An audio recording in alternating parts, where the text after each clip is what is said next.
বিদেশের মাটিতে আমরা যারা শ্রমজীবী আছি, পেশাজীবী আছি, তাদের আসলে বিনোদনের, বাংলাদেশি বিনোদনের খুব একটা অভাব আছে বলে আমি মনে করি।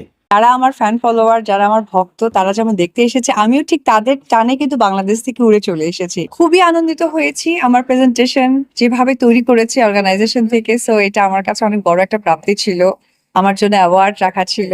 আর সব থেকে বড় কথা, আমি যে কিউতে হেঁটেছিলাম, এটা আমি বাঙালি।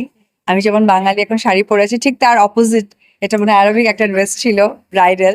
সো এই জায়গা সবকিছু মিলে খুবই আনন্দিত হয়েছি। অ্যারাবিক ড্রেস পরে প্রথম টাইম আমার এবং বিদেশের মাটিতে ফার্স্ট টাইম আমার করা হয়েছে। সো এটা একটা অন্যরকম এক্সাইটমেন্ট কাজ করেছে আমার।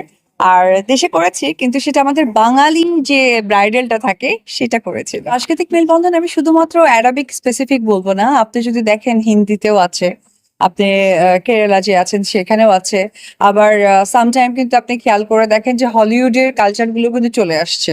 সো সবকিছু মিলে কিন্তু আসলে সংস্কৃতি, কৃষ্টি, কালচার হচ্ছে মানুষের জীবন যাত্রাকে, মানুষের ঐতিহ্যকে বহন করে। তো ঐতিহ্য কোথাও না কোথাও সকলের সাথে সকলের সংযুক্ততা থেকেই যায়।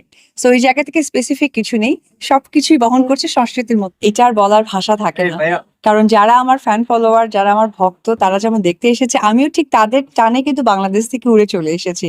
তো সুতরাং আমার মনে হয় যে ভালো লাগে আসলে উভয় পক্ষের, আমার ফ্যান ফলোয়ার এবং আমার নিজেরও। বিদেশের মাটিতে আমরা যারা শ্রমজীবী আছি, পেশাজীবী আছি, তাদের আসলে বিনোদনের, বাংলাদেশি বিনোদনের খুব একটা অভাব আছে বলে আমি মনে করি।